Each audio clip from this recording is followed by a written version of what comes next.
Right, it's going to be a little bit of a different video today because myself, my wife and our little doggy are spending a long weekend down in Lyndhurst in the New Forest, and we will be visiting some couple of coastal locations. The first location we'll be going to will be Hurst Shingle today, so I'm going to show, and I think the tide's on its way out, so I'll be showing some of the marks along there where you can hopefully fish. And tomorrow we will be going to the Isle of Wight, so I think there's 3 or 4 spots, depends on where we get to, but I think I've got a feeling we're probably going to do the English Channel side of the Isle of Wight, so there'll be 3 or 4 spots. Whatever I can find, I'm going to film for you. Okay, so hope you enjoy. See you in a bit. So with Hurst Shingle, you've got your seaward side facing out to the Needles over there, and you've got the bank, and then of course really strong southwest and set up just below the bank here, and you get your shelter and then fish for flatties. As you see, it's low water at the moment, and this is a perfect opportunity to find out where you can cast your bait if you need to fish for flatties and that. Show you when we get to the castle end, show you that we should also see quite a lot of their beach exposed type boats going.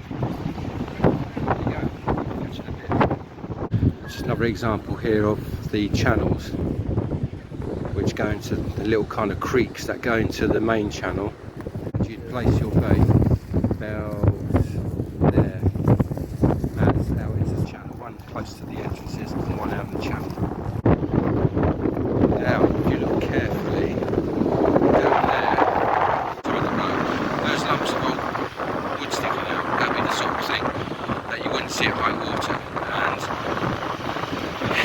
it's the ultimate last snag, just when you get your leader to hit your tip ring or something like that, and then you're snagged up, and then you could lose something decent.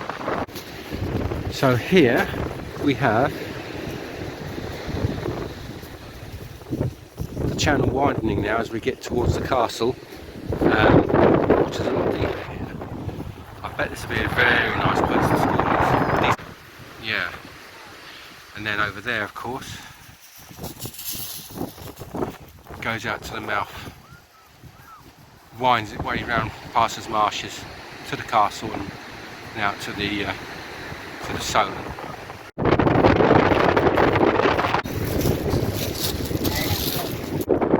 Channel gets wider over there, and just over halfway down to the castle now.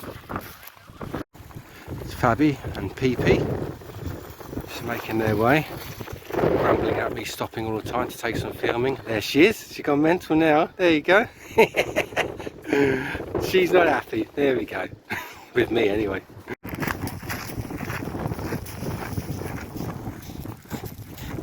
Right, so I'm just going to hold the phone still here, and if you look carefully you'll see how the water runs from right to left and how fast it spirals across, and it really does spiral across. Here we go, here's the start of the old sea defences, and there is building works going on, so I don't know how I'm going to get around the front. But there's people on the rocks over there, so I should have a little clamber and a look-see. Right, so here's the building works, it's just here. Here's all the sea defence rocks in front of the castle.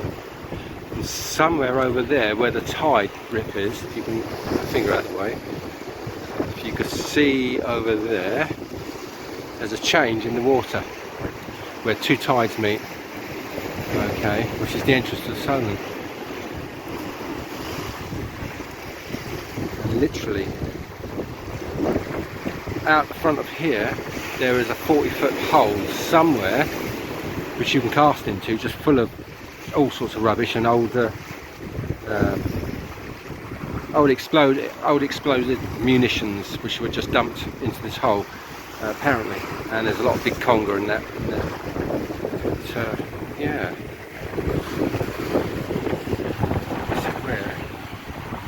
where we've come from. We're around the back of the castle here. This is one of the inlets. Could be a place to pull out a flatty. You never know.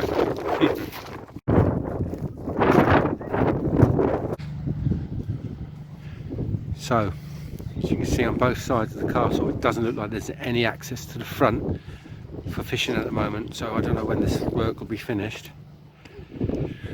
This sign here shows the reason for this work. Apparently speaking to a gentleman, last year there was a lot of the storms had broken away, and if you have a look at that photo, the front parts of the fort, and they basically now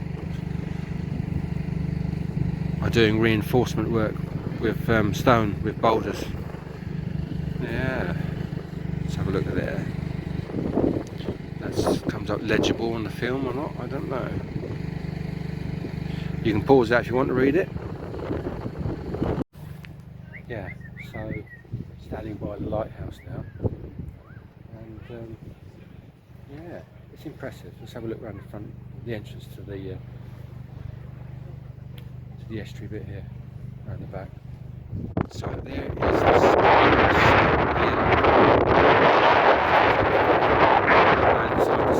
there's a beach closed sign because of the works, but you can get around there at the moment at low tide, which is what I'm just about to do. There is this beach here. Now I don't know if this dries out.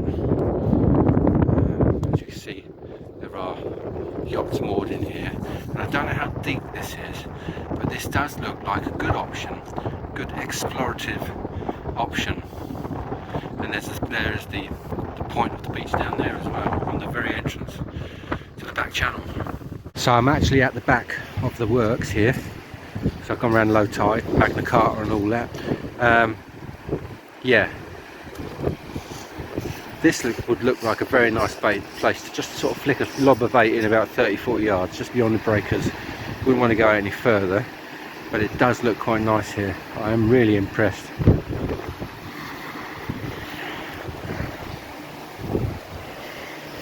So I've never walked out to Hurst Castle or the spit. Never ever been out here, so I'm really impressed by it. It really does look like a place to chuck a bait. Really good. On the way back now. I'm very interested. Shame we couldn't get around the front of the castle. There we go. So basically over there. Hello PP. Basically over there is the lower part of the lane, and on spring tides the lane does get washed over with a few inches of seawater, so you don't really want to get your vehicle exposed to that. But just over there where we're parked is the higher part of the lane, which is that bit there, and yeah, you're about another couple of metres up, so you don't get flooded out there on spring tides. There we go. Pretty useless information. So you can see quite easily on a springer how the water does wash up over the road there, and you've only got to go up there and park up there, and then you're safe. Well, back in the car now. About a 45-minute walk that was. That's walking freely with no gear. So I've just met another angler who's going to go out now and fish the ebb over the, he always comes out on the neeps, which is I think all you can do here. Yeah, so there we go. So that's just a little video without any fishing done. Catch you in a bit.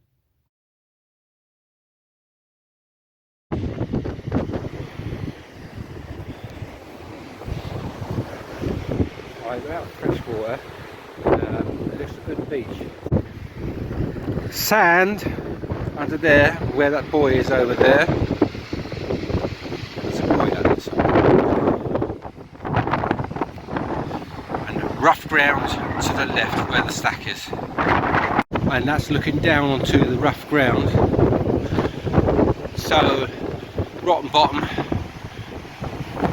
pulley pennel or pulley single. Should do it there.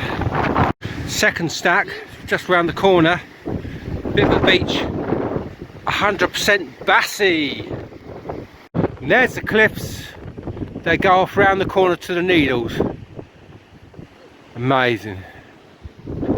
So we're on our way out to the Needles on the coast path, and just down there is Allen Bay. So it's people down there, so there must be a way down. We won't have time to find that, but I'm impressed again. Yeah, there we go. Actually, if you look in the water, there's discoloration in the first 100 yards, which would say that's reasonably clean as well. At the way down then, if I can zoom in as best I can, down, where are we? There's steps coming from up here. That's what it looks like. So steep steps, God knows how many, to get down onto the beach. Yeah. And the Needles car park, we haven't paid anything. It's February, we haven't paid anything to park, so I don't know if that changes when we get to Easter.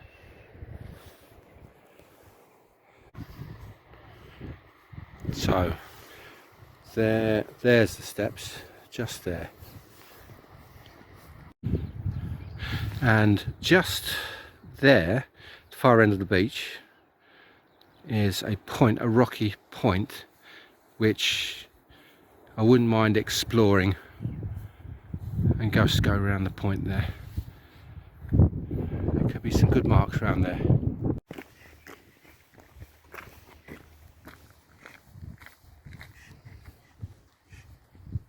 Allen Bay in its entirety, more or less. And there they are, there's the Needles, there's the old lighthouse, and somewhere off here is St Catherine's Deep, where all the big conga are, somewhere. I don't know where though.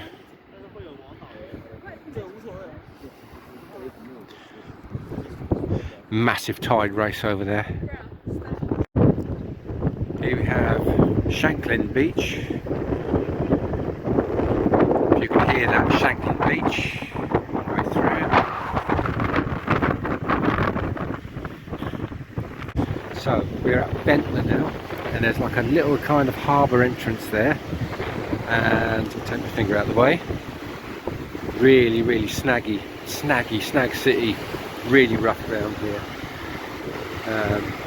Yeah, going around so I don't know if we could actually get on the rocks over there or not and fish off those. But there you go, could be another place to fish. And to the left, underneath the cliffs, there is a promenade or an esplanade to walk along. Plenty of room to fish off there, and that just seems to carry on around underneath the cliffs there. So, yeah, very interesting. I don't know if there's any clear spots. It all looks really rough ground.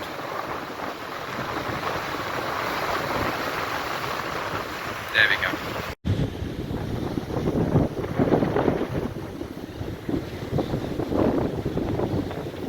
Don't know if you can see that. Parking is from 8 AM till 6 PM. That is paid parking, so free parking after 6 PM. That sounds good to me. Show you what that goes. On our way back to the water and come across these beaches here, and there seems to be, if I can see, there seems to be access for people. Yeah, they're coming down that chine. There's a big car park over there. They're coming down through that chine there. So access to the beach. Sandy beach, so it looks quite clean fishing, and there's some rough ground over there. Stream running out here. Very nice. It's fantastic, isn't it? Yeah, look at that.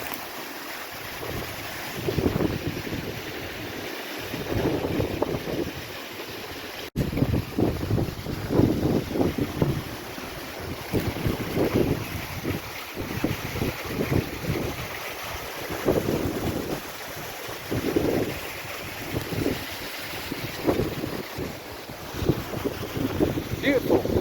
Now back to the ferry. In a bit.